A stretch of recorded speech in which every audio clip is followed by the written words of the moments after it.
मागासवर्गीय ज्या योजना त्या त्यासाठी प्रयत्न करावा। मी काय सांगेल ते आमदार साहेबांनी काम करायची तयार आहे। आणि त्यानंतर विधवा व अपंगांना संजय गांधी निराधार किंवा श्रावणबाळ योजनेतून अनुदान मिळत नाही। बरेच वेळेला त्यांना हेल्पाट करावं लागते आणि अपंगांना इतका त्रास आहे की काय जणांना रेशन कार्ड इतकी रेशन कार्डाची अडचण आहे आमदार साहेब की ऑनलाईन करायला आणि जाणे येण्याला त्या माणसाला कमीत कमी 1000 ते 1500 रुपये खर्च आहे। ऑनलाईन करायसाठी मला एकच प्रत्यक्षात पुरवठा विभागामध्ये असले ऑनलाईन लाईनच नाही। बाहेर करून आणा म्हणून सांगते ते 500 रुपये एका ऑनलाईन कार्डाला 500 रुपये ऑनलाईनला मागते। मी स्वतः अनुभवलंय, कमीत कमी 10 ते 15 कार्ड काढलोय आणि 25 ते 30 लोकांना कार्ड नाहीत अशी बिगर कार्डाची लोक आहेत। त्यानंतर दलित वस्ती सुधारित विकास आराखडा म्हणजे काय गटार काय जी काय रस्त्याची कामं आहे ती कॉन्क्रीट रस्त्यासाठी काय तुमच्या फंडातून काय अंतर्गत रस्ता आहे त्यासाठी मदत करावी।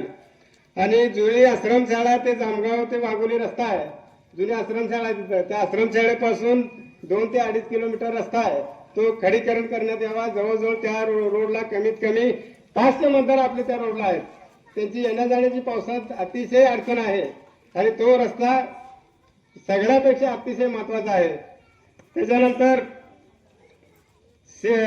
त्याच्यानंतर वटवटे ते जामगाव अर्धवट रस्ता आहे डांबरीकरण आणि तो रस्ता कमीत कमी 200 ते 300 मीटरचा अंतर सोडून तिथं संपवलेला आहे आणि ते काम पूर्णपणे बेगमपूर पासून झालेलं आहे। निकृष्ट दर्जाचं काम आहे आणि एनके पातळीवरून ते काम थांबलेलं आहे। कमीत कमी करून आज 6 महिने होऊन गेले त्या कामाला। ते काम पूर्णपणे निकृष्ट दर्जाचा सध्या फार उकडून गेलेला आहे रस्ता। त्याच्यानंतर गावापासून काय आपल्या दलित वस्ती आहे काय वस्तीला जाण्यासाठी पावसात रस्त्याची अडचण येते, त्यामुळे थोडं 300-400 मीटरचा रस्ता आहे किरकोळ तुमचा आमदार फंडातून दिला तरी कॉन्क्रीट रस्ता होऊन जाईल। आणि माझे आमदार लक्ष्मणराव ढोबळे यांनी 2000 रुपये प्रमाणे कमीत कमी या गावचे 5 एकर जमीन खरेदी केलेली आहे। काय नवे शर्त आहेत त्या प्रत्यक्षात खाजगी आहेत।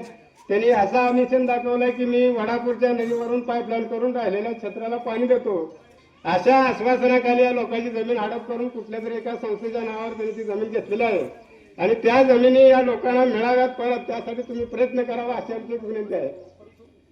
त्याच्यानंतर समस्त गाव कामगार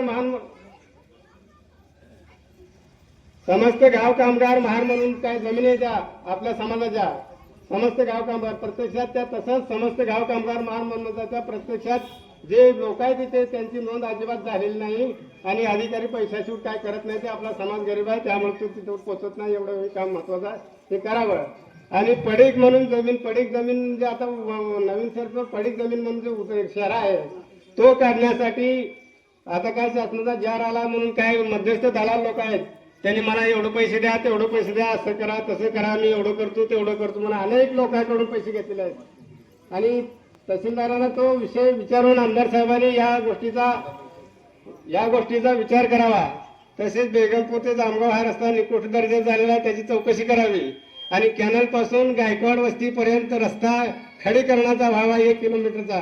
हे एवढ्या आमच्या प्रस्ताविताच्या मागण्या आहेत। त्या आमदार साहेबांनी या मागणीचा सहानुभूतीक विचार करावा आणि आम्हाला न्याय द्यावा अशी विनंती करून मी माझं बोलतो।